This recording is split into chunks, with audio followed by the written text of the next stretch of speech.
It's often exciting to look to the future of UNO, what it might be like in times to come. Sometimes, though, it's important to stop and take a good look at the past of the university, the people and the happenings that help make the excitement of future history possible.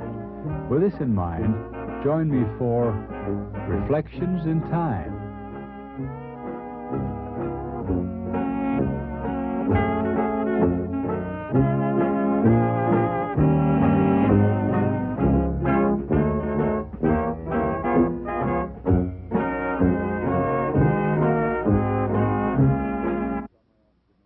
Well, it's a nice warm summer afternoon in July of 1987, and we're sitting in a lovely room in the home of Dr. Robert and Marge O'Reilly down in Ralston, Nebraska. For those of you that aren't acquainted with the Omaha area, it's one of our nearby suburbs, really almost part of the city. And the reason we're here is because Bob's been at the university now for a long time. And something I've been working with a long time is something we refer to as reflections in time. And what we simply do in a half hour, an hour's time, about whatever it takes, is sit down and visit, often now in one's home, with people who have either retired or who've been at the university for a long time, to get some of their ideas on the university, the people, and things that have happened, as well as their own personal life. Robert, nice to have you to chat with again, and haven't seen you for a bit. First of all, and you and I have known each other for, I guess, all the years both of us have been here, which is a lot. But I don't know that I ever really sat down and said, Robert, where do you come from? And other than your mother, where would that be and all? Well, we're Kansans by way of Wyoming and Iowa.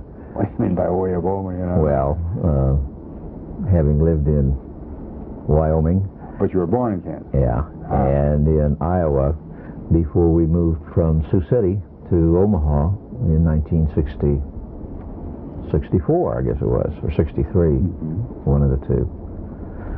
But yeah, I was born and reared in Kansas, and so was Marge. Well, where did you folks meet? Because all the years I've known you, you've been married. You met somewhere, was it at school? Or? Yeah. Well, I just... in fact, I wasn't mustered out. I was still in the Army. Oh. And, but getting ready to get out, so I was looking for a teaching job, and one materialized in a little town up near St. Joe, Missouri, very southeast part of Kansas. And they hired me, never having interviewed me. I was still in Germany when I signed a contract. So I came back and went to work there in that high school, and Marge was the home ec teacher in that high school. Faculty colleagues. So we met there and became good friends, and we're married after a year. Now that's interesting and that's helpful, but let's back up a little bit. You said you were in service and you got a contract to teach. Let's go back somewhere in your life, either in school or from family experience. Imagine there was something that influenced you to want to be a teacher. Did you come off a farm, or are you from a town? What was your background as a little boy? I grew up in a little town, a county seat town in southeast Kansas. My dad was a pharmacist. He ran the corner Rexall drugstore. Oh, yeah. I think he owned that store for 37 years or something like that. Right? And any teachers in the family? Well, my oldest sister had been a teacher. And then upon her marriage, she quit that and became full-time housewife and mother. And my middle brother is a teacher, now retired. And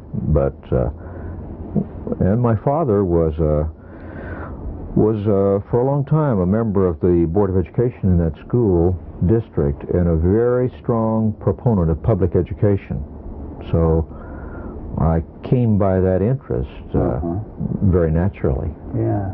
But then, as you well know, having been a teacher and a school board member and a student over a lot of years, a lot of people don't like school very well. But you ended up liking it to the point where you started to teach. Any teacher, anything that really spurred you on to do what you've done all these years, Bob? Or did you just sort of, yeah, you decided? I don't think I could identify a single person who influenced me to become a teacher, but it is true that I attended a high school which was unique because at that time we had a woman as principal of that school. She was a tremendously powerful, also diminutive woman. Small but strong, yeah? Superintendents came and superintendents went, and Miss Jane was still principal of Girard High School. And weathered every storm, huh? Boy, I'll say she weathered every storm, and there was no doubt who ran that high school. She set the curriculum, she set the rules, she managed the discipline. She was a very powerful lady in that community. And I don't know, but I'd guess that she was in that school as a teacher and principal for something around 40 years. Is that right? So she was a woman that I admired a great deal, but... Feared a bit, perhaps, too. We had a couple of encounters. I didn't win. She was a very strong woman. You said, too, that you were off in Germany. You spent some time, as lots of men and women did, in World War II, I imagine, in Europe. Well, this was after that. This was in the Army of Occupation that came after World War II. That's right. You're a little younger than me. I forgot that. So, what were you involved with in service life? I was a musician. A what? A musician. Tell us about that, Robert. I think a lot of your friends who might watch this tape will say, wait a minute, is that the Robert O'Reilly I know? Well, when I was in college, for 3 or 4 years, I played fairly regularly in dance bands there in that area. And I guess I must have put that down as a skill or an ability or something when I was in the Army, because one day, cold day, out on the rifle range, a guy came out there and called me off the rifle range and said, would you rather be in a band? And you said? And I said, well, I think I would. Is it warm over there? And so I wound up playing in an Army band. Did you? Yeah. So you had a sort of a fun time of it then for part of your service life, maybe? Well, performing, we concerts, traveled whatever? a lot, yeah. And that was, as Army life went, it wasn't bad duty. Doesn't sound like it, no. But by this time, when you were in service, had you and Marge married by that time? Oh, no. See, I didn't meet her till after I came out of the Army. After you came back, was that your first teaching job where you met her? Yeah. But you'd finished your schooling before? Graduated from college, went directly into the Army, came directly out of the Army into a job as a teacher, and that's when I met Marge. What were the first things that you taught, Robert? English. In your English? Oh. Yeah. Was that your main emphasis in college? Yeah. Language and literature, kind of a dual arrangement. And did that for 3 years, and meanwhile I'd been a student out at summer schools out at the University of Wyoming, and then took a job as principal of this high school. And from that, worked back then through, after 4 years as principal in that school, went back to the University of Kansas, took an advanced degree, and then went into university work. You spent quite a few years though in the classroom, didn't you? Well, 3 years. Oh, so really, there weren't many years in the classroom before you started administrating. That's true. You seem to like it then, because you've been at it for a long time, haven't you? Yeah, I do like it. Organizations and the techniques to make organizations work better is a very fascinating thing to study. Now, after you and Marge, with the home ec and the English departments getting together and getting married, how long did you stay and move, and where did you go from there? Let's wend our way, if we can, over to where we're sitting today. We, after completing an advanced degree back at the University of Kansas, we moved to Sioux City, Iowa, and taught for 3 years at Morningside College. Oh, were you at Morningside? Huh? Yeah, that's a delightful college. It's a community, really, that centers around the college out there in the southeast corner of Sioux City.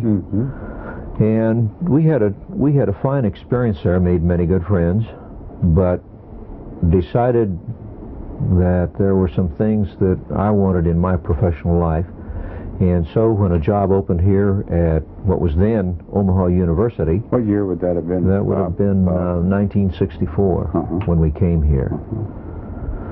So we spent, after we negotiated that job and signed to come down here, and then spent a lot of weekends driving from Sioux City down to Omaha house hunting. It was a good time. Now, who was your contact? Who called up and checked with you and interviewed you and that sort of thing? Who was the first person you got to know, I guess, at the university? Was it Mabel L or somebody else? Well, Kirk Naylor was here then as Dean of Administration. And he was looking for somebody as an assistant. Yes. And I had some interest in that and talked with him about it and found out that he didn't want anybody quite like me. He wanted more of a beginner. And you were over experienced. I was overqualified. So there were 2 jobs available in the College of Education. And so I talked with Dean Gorman about it, and with Paul Kennedy, and we came to an agreement. I was hired to come down here as an associate professor. So now you went back in the classroom? Yeah. As a professor? Yeah. Well, I'd done 2 things in Sioux City. I'd been a professor in the Department of Education and also the director of the Adult Evening Division for the college. Oh, so you've been working with Adult Ed down up there. Yeah. I didn't realize Morningside had a fair amount of evening stuff, but they did, and you were involved with that, huh? Yes, they did. And that was when the Sioux City Air Base was a much more it was an active air base. Yeah. And had a fair-sized contingent stationed there. I don't know how many men, but anyway, that was part of what we did there in that division of the college. Now, this is kind of a tough one, Bob, but let's try it. When you first came here and you first decided to make your home here and work at the university, what was it like? What was your first impression of this place? The campus, it was different then. The city certainly was. Ralston was. Where'd you find a home to live? Was this the one? This was the one. So you lived here all that time? We had a folder, Paul, that was this thick. No, not really. But we had looked at a lot of houses, and we'd kept very careful records of each one of the houses we looked at. Well, Frank Gorman was the dean who hired me, and he was also on the Ralston Board of Education. And he said the Ralston School District is maturing, and it's going to come into a condition of what you'd call idealistic support. There's going to be an industrial belt over on the north side of the district, and the rest of it will consist of houses, so it'll be a nice balance between people who will pay for the public schools and industries that'll support them. Why don't you look at a house in Ralston? So we came out and looked at 3 or 4 houses out here and bought this one. Well, and he evidently thought the same thing, because for all these years he lived right down the pike here, didn't he? He lived 2 blocks down the street from us. Well, he was a good prophet, wasn't he? Yeah. And it's been a happy home for you for yeah, we've enjoyed this house. Years. We've changed it. This room was a screened-in porch. Oh, was it? When we moved here, and we just I don't know, 8 or 10 years ago, changed it into a room instead of a porch. That's a lovely place, as I know, and I've been here before. Yeah. Now, the university. It was a smaller place when you came in the early 60s, over 20 years ago. What was first of all, let's go to the department and the college you were involved with. Who all were some of the folks who were there, Bob? Well, I was hired to teach in the Department of Secondary Education, and Paul Kennedy was the head of that. At that time, we were officed in the 2nd floor on the east wing of what is now the Arts and Science Building. I remember the area. And the offices were very small. I couldn't tell you the square footage, but I mean they were tight. Wayne Glidden and I shared an office. And what was really an office for one person was divided with Glidden and O'Reilly on one side, and Helen Howell and I can't remember the name of the other person who shared that office with her. But I was in there, and I can't remember who that was either. Okay. I visited with all of you at one time or another in that place. Well, not too much floor space. And Glidden, you know, was an inveterate pipe smoker. God, he really kept the fumes going in that office. You had your built-in air wick. We had it. Yeah. Well, he was a good companion in there, and we started at the same time because he came here at that same year. Now, at that time, you were hired for a certain job, but as you look around you in the college that you were a part of, the offerings generally and specifically, were they quite different, smaller in scope and in number than they are today? Oh, yeah. What was it like? Well, the department of which I'm now a member wasn't in existence. We did have a few people who went through a master's degree program in education and who by virtue of that then got a certificate from the State Department to be administrators in schools. But there were not nearly as many students, of course, as we have now. Oh, no. And I don't know how to describe it very specifically. I don't have any notion about how many courses we offered or anything like that. But the fields of study were limited pretty much to teacher education, weren't they? That's right. And recall, I came as an associate prof in secondary education. Mm-hmm. And as I recall, in the 50s and 60s, it was in the teachers' area. That's what education college reflected, people getting ready to be teachers. Yeah. And now, of course, you've expanded into a lot of areas in graduate study and a variety of things, certainly. Well, at that time, when you came for that specific purpose, were there others in the department, or was the department very small? What was it like? The department was just building. The people who came that same year or the year preceding included Paul Ackerson, Raymond Z. Barth, Ed Sadler, already mentioned Wayne Glidden. Mm-hmm. So they're in a period of about 12 or 15 months, the Department of Secondary Education just really grew quickly in the magnitude of the professors handling that department. Was this caused by a sizable increase at that point in history of those who wanted to teach? The two things were going together, sure. Mm-hmm. Because you know, and that was when Milo Bale was still here, and you know that Milo noted for having his eye on the dollar, would not have accepted the idea of adding to the professorial group if there weren't some students who were coming into those classes. We're not going to precede the students. You had them. Yeah, we had them. Yeah. I think another thing that's interesting about that period is just the place. It was a different campus, wasn't it? Yes, it was. It was more close together. It was smaller. Sure. I don't, well, where the blue huts are, you know, the Regents just last week said we're going to get rid of those blue huts. In 1987, we'll put this on the tape, the huts are going. Well, Paul, we were talking about Paul Kennedy, and I think he came to mind. Well, there are a lot of people in the department. He was one of them, and also he's on our series of tape here. But Bob, you started there. As you started, people were added. The department really grew. A lot of students here. Then sort of take us through a progression of courses and ideas and new fields that came as time went along, and the group that you finally ended up heading here for a number of years. Okay. Well, the second year that I was, George Ratchford was the Dean for Graduate Studies, and Frank Gorman was the Dean of the College of Education. And the second year that I was here, I went part-time as Assistant Dean for Graduate Studies with George Ratchford. Got a bigger office, by the way. Now you're back into administration. Yeah, back into administration. And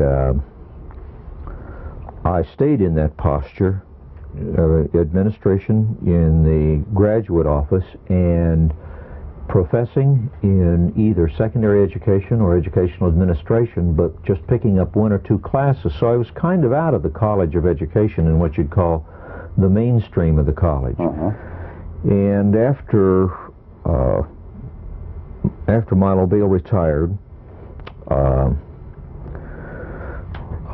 can't recall the name of that guy who came from down at Springfield, Missouri. Trawick. Yeah, Leland Trawick. Leland Trawick. Leland Trawick was president. Ratchford went as executive vice president, and we hired a new graduate dean, Elton Carter.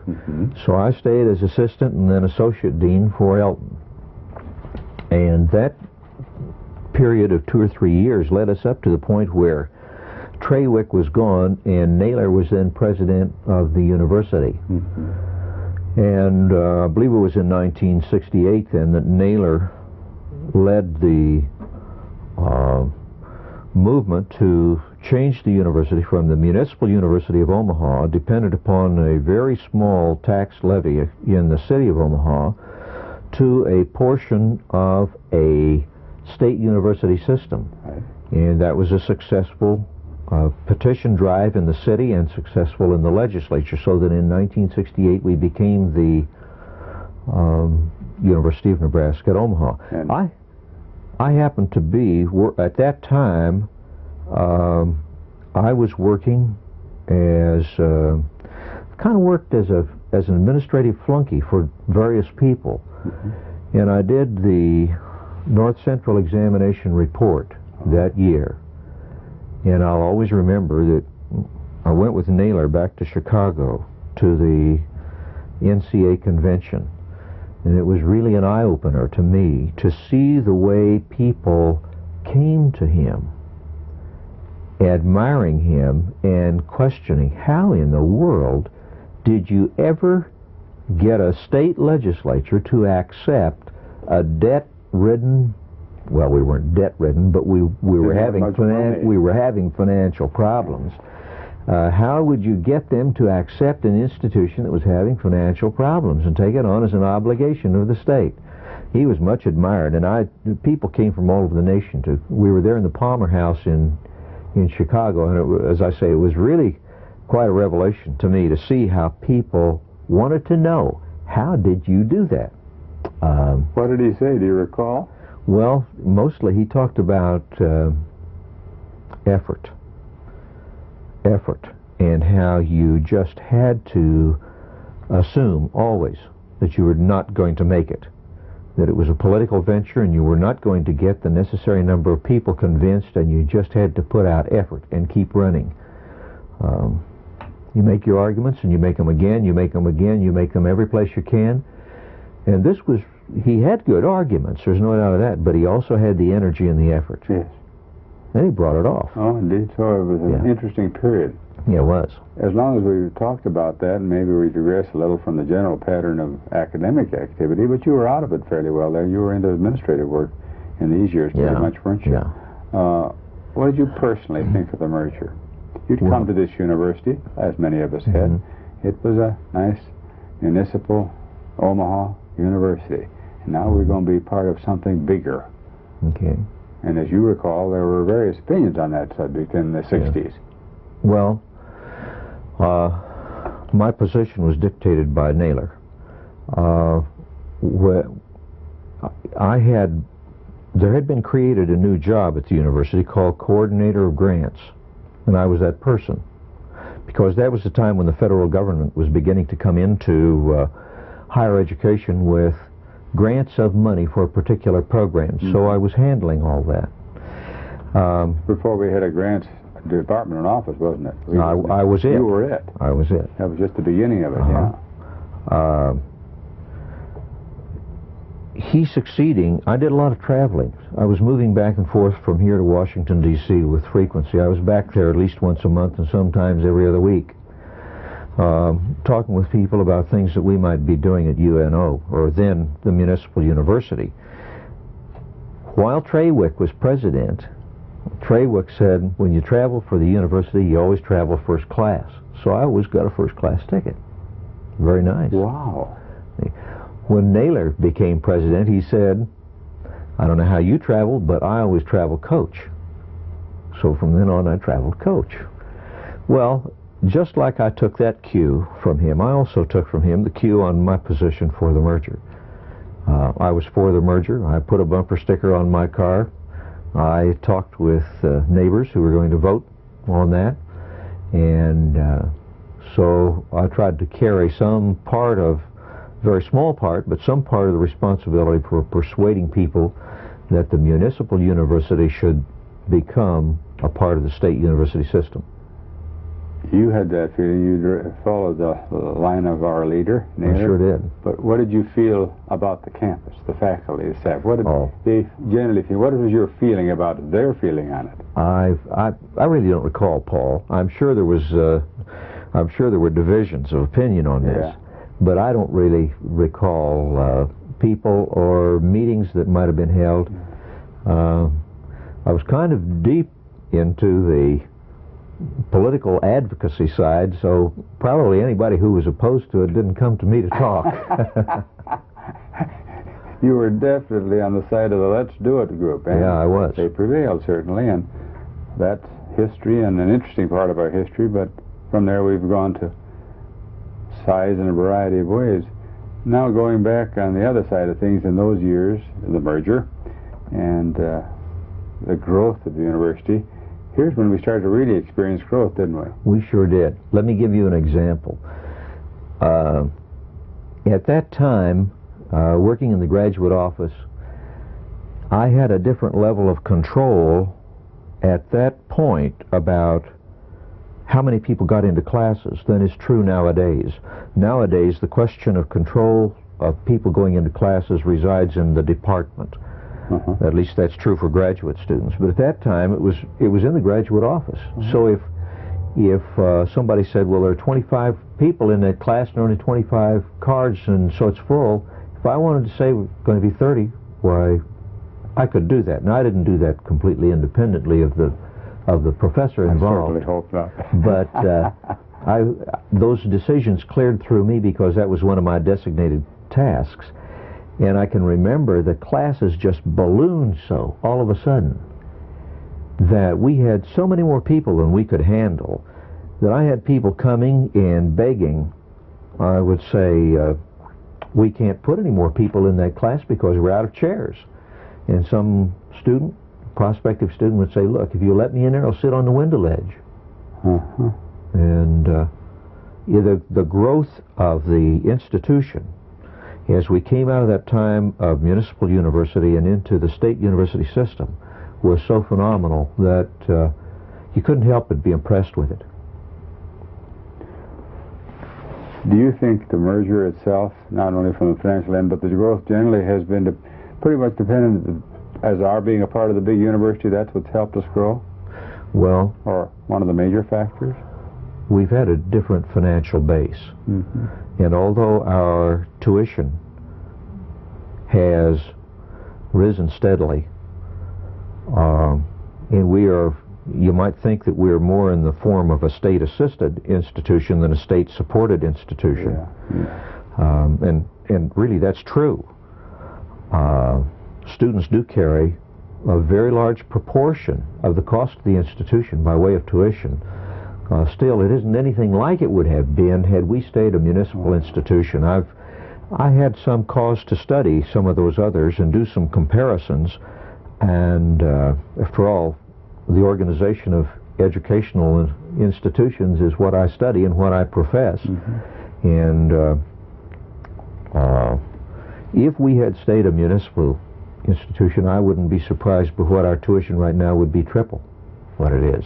Is that right? And our registration would be substantially lower. Yeah, I should say so.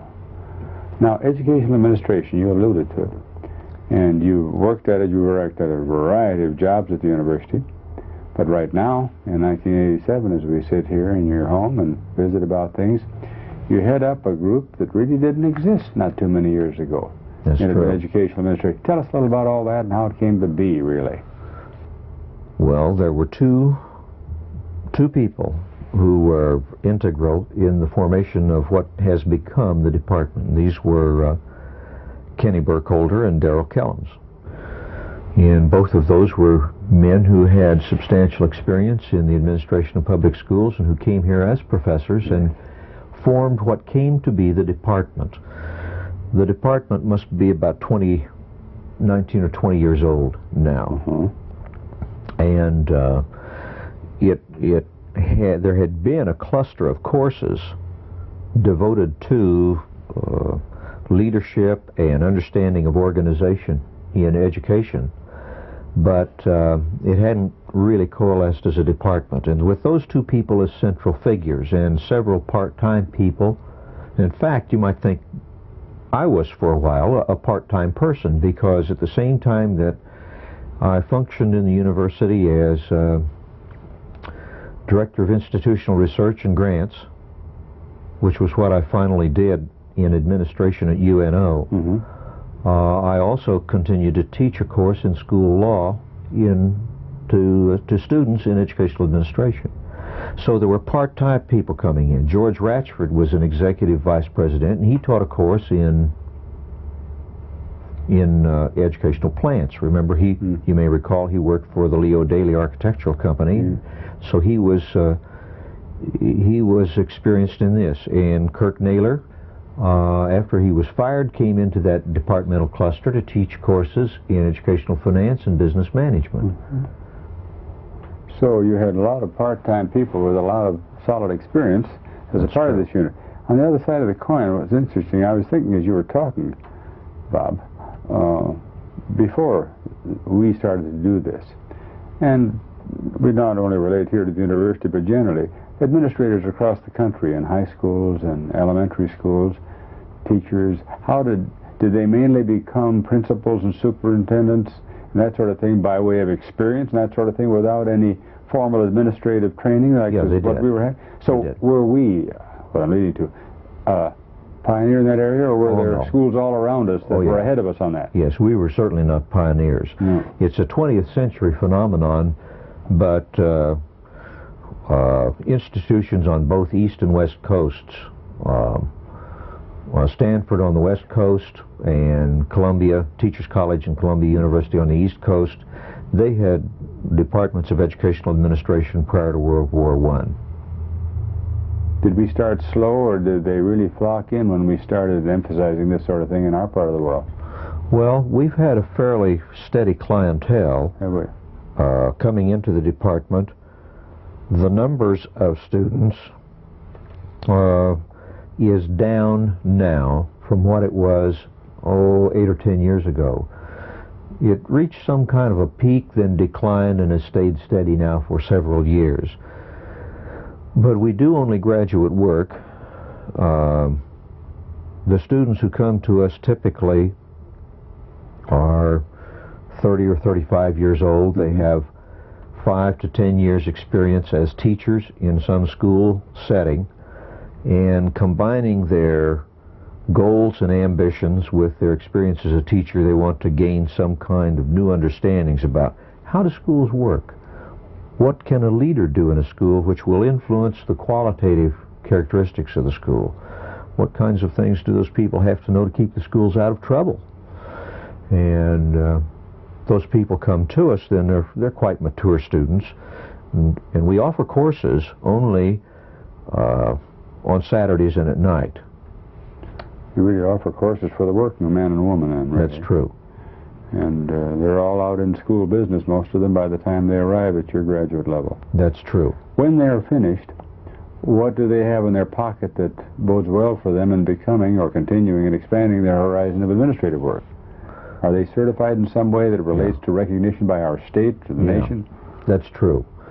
The program that they go through carries the coursework and the knowledge base that satisfies state departments of education across the nation, and so they can become principals or superintendents. For example, we had a fellow who wanted to get a job recently as a principal of a high school down just south of Houston, Texas.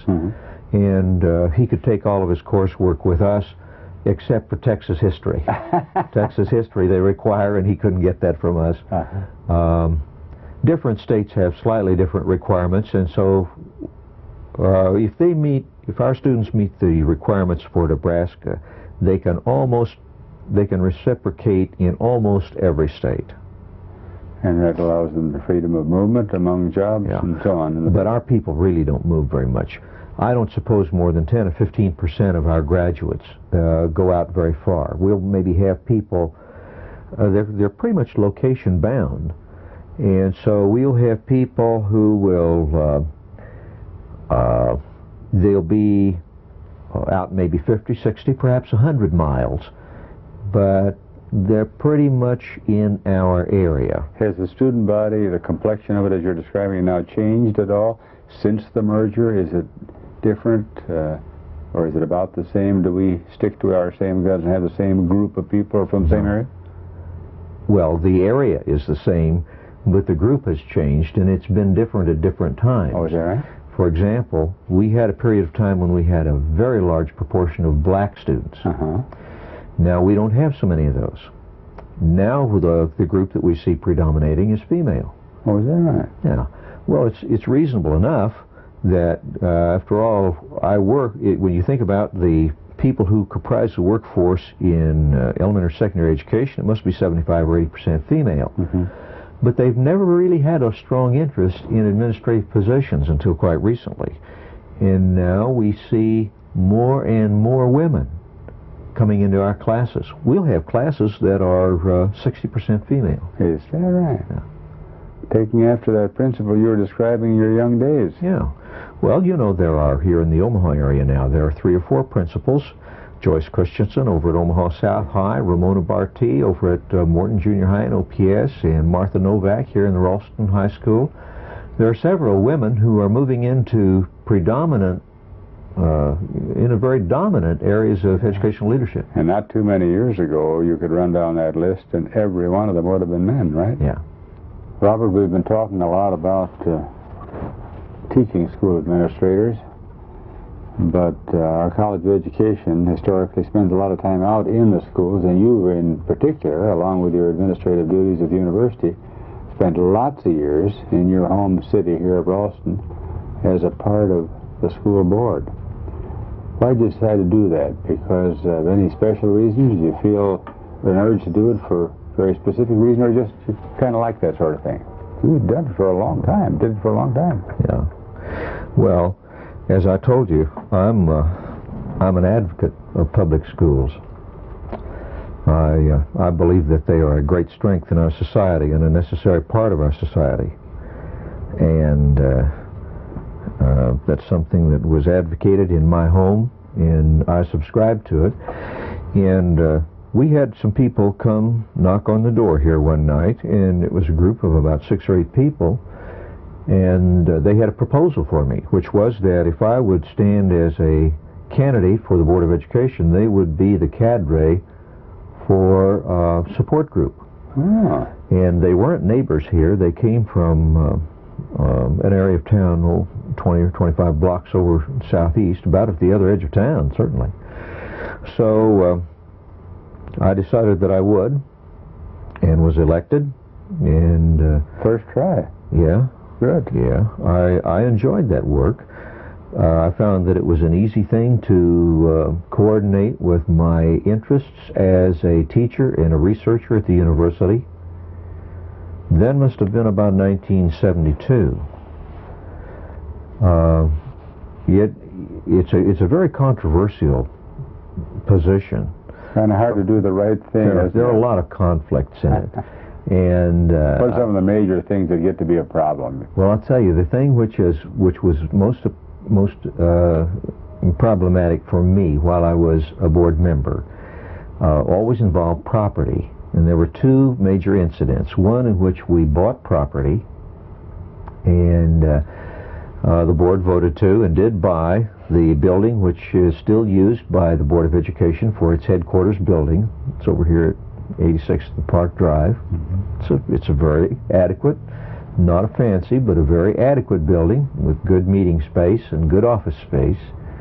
And it was, in my view, an obviously good investment, and I'm sure that if the board wanted to dispose of it today, they could double or triple their money.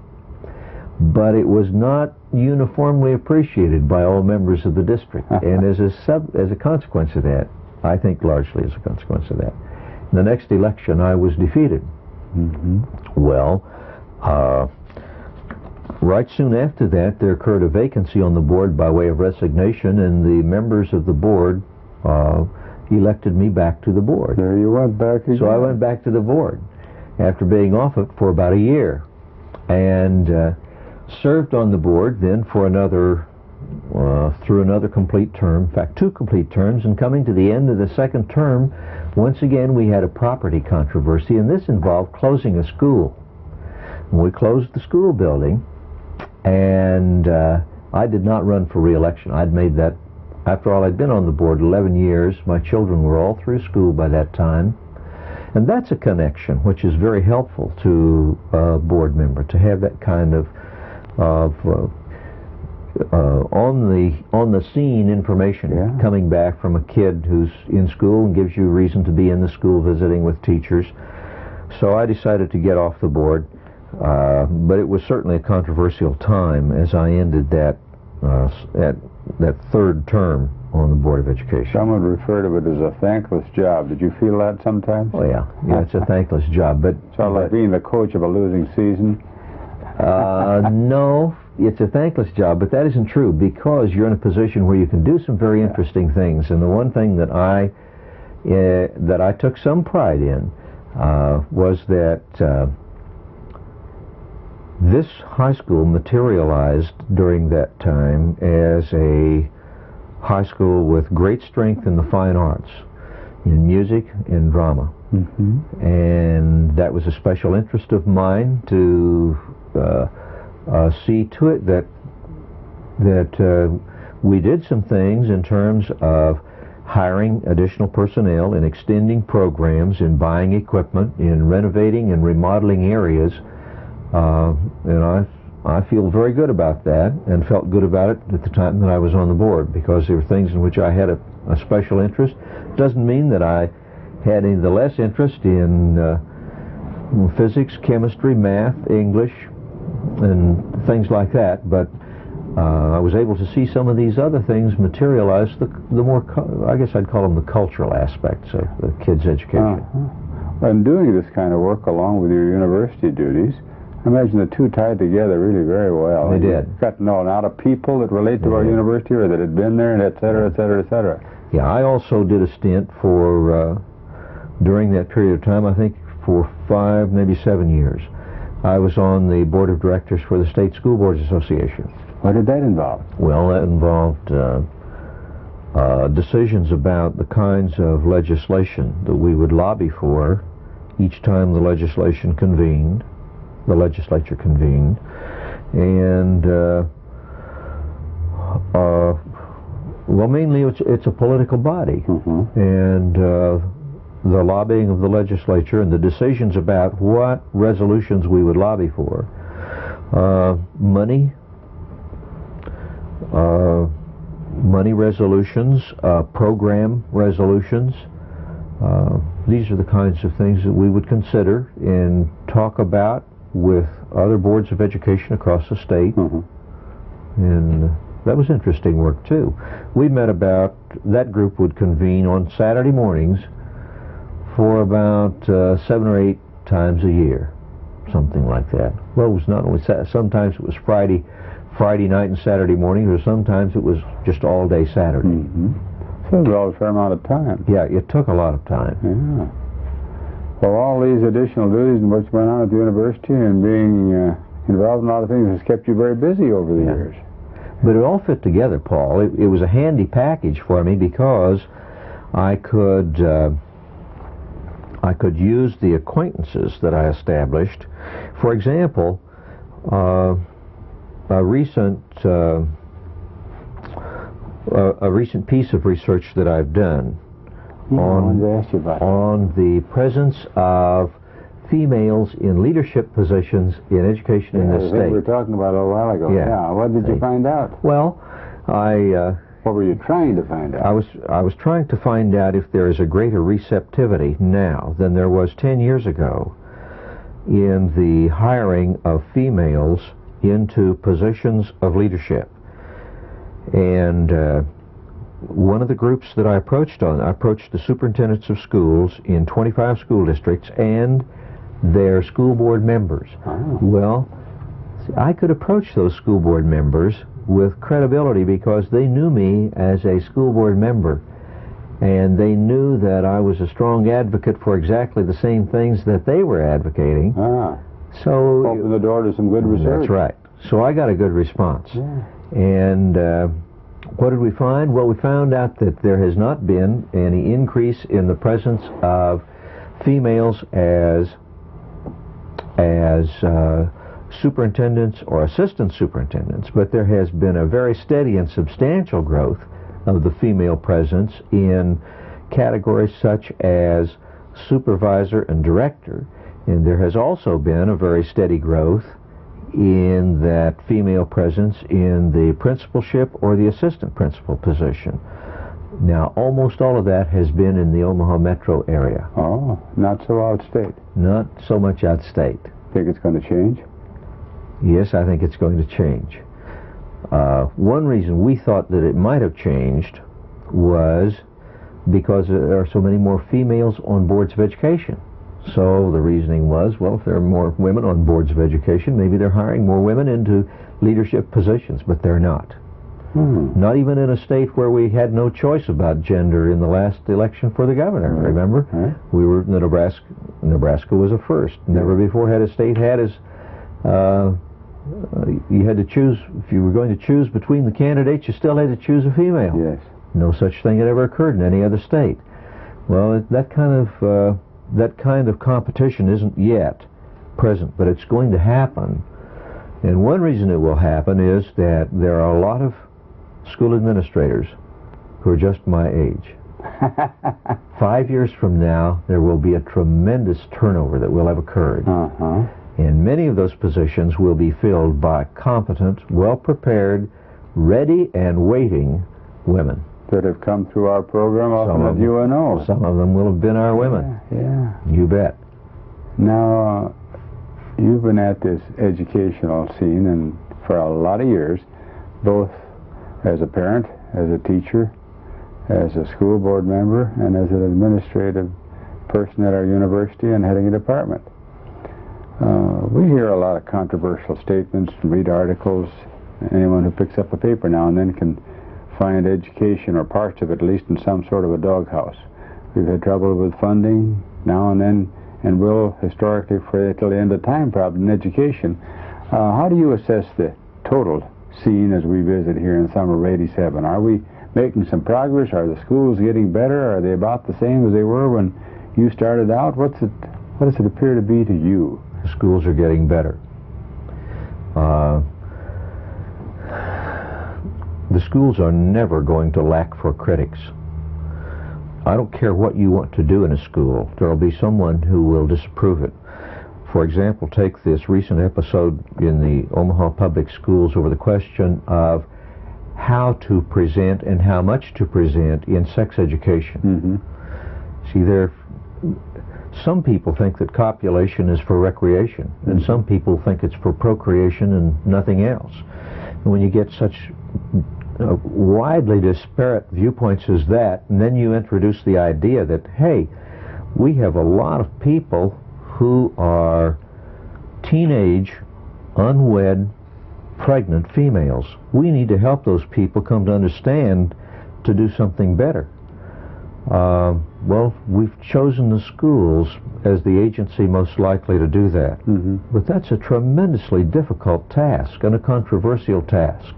And hasn't that been true of a lot of different areas too? The school has taken over teaching and working with a lot of things that they didn't when you and I were young boys, right?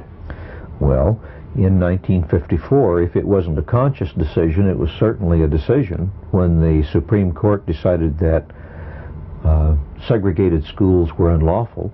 They chose the schools, the public schools, as the social agency to speak to the question of integration of races in this nation. It's a difficult, difficult problem. People have all sorts of expectations and fears about it. Yes. But the schools were chosen as the agency to accomplish it. And on our local scene, it needs to be said that in comparison to any number of other metropolitan school districts that you can point to, the Omaha Public Schools has done a magnificent job in handling that question. They did it from the outset. They did it with very little interruption in their program. As I say, in comparison to, you could point to a number of city school districts over the nation that really were beset with problems, and still are. Yes. So we try to do so many other things in schools than we did 50 years ago. We may have tried to do more things with schools than as an agency, a social and educational agency, than they are capable of bearing at a high level of proficiency and a high quality level. But even at on such critical questions as, what about the achievement of kids in, and you name the areas, are the schools getting better? Yes, they are. And we're accepting a much wider group of children. The academic potential of children who now come to schools and stay in the school is so much wider than it was 3 or 4 decades ago. So that institution, the public school as an institution, is dealing with a much more difficult kind of problem than it faced before. Just would not face those problems, would not accept those students earlier. Now we do. Yeah.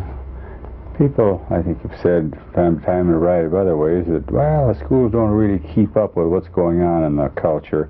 You're sort of running to catch the bus. I'm not wording it properly, but I think we can all agree, as we've been around schools at all, that they've changed. But what do you say about that? Are we sort of slow to react? And that's not just at the elementary secondary level. I think so often it's thrown at us at the higher education level.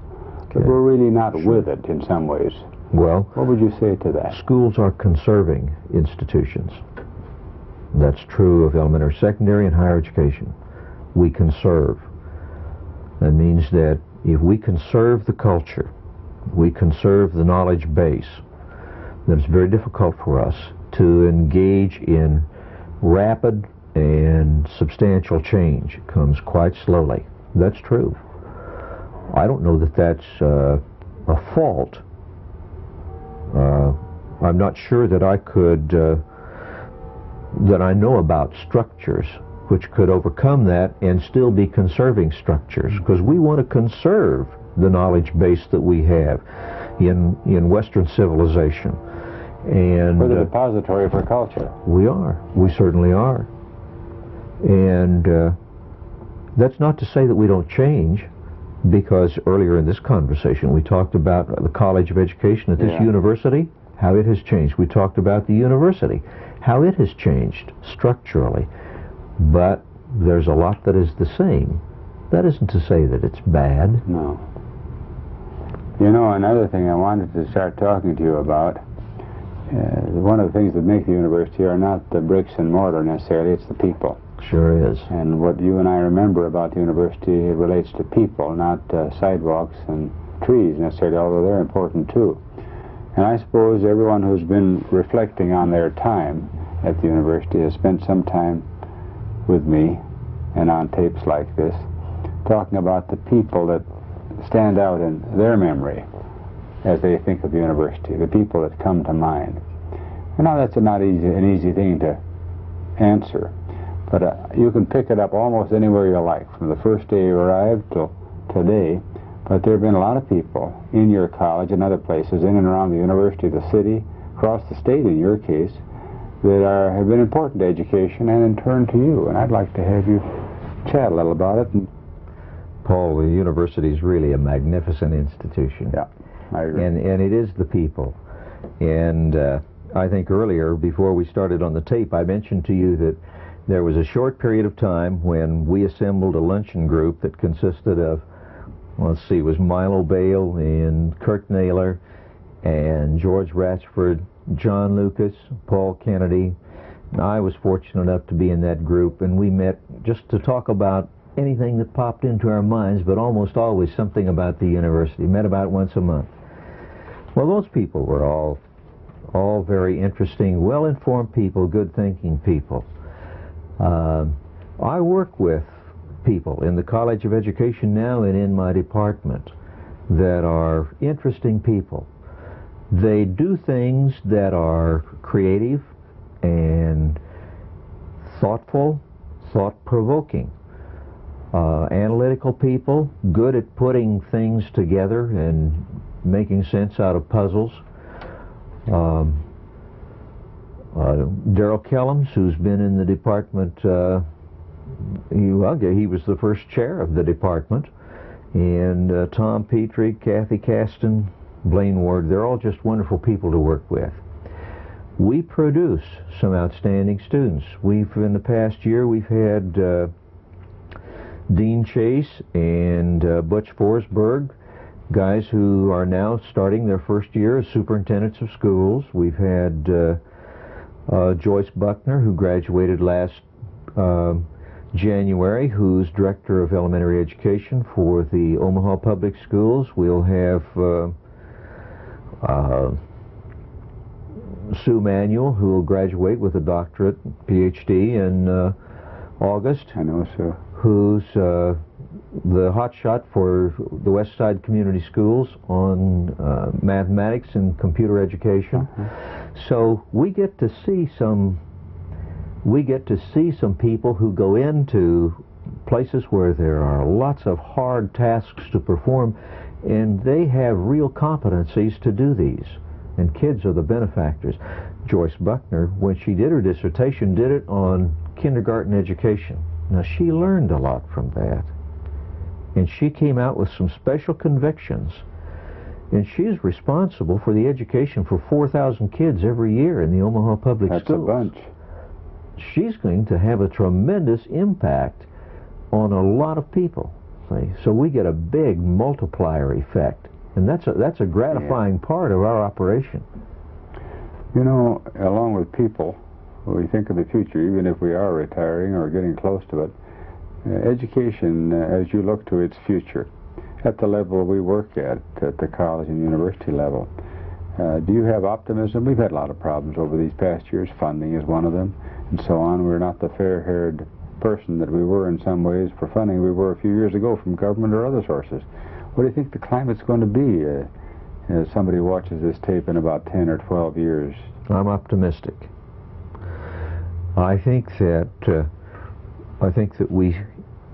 we'll stand examination.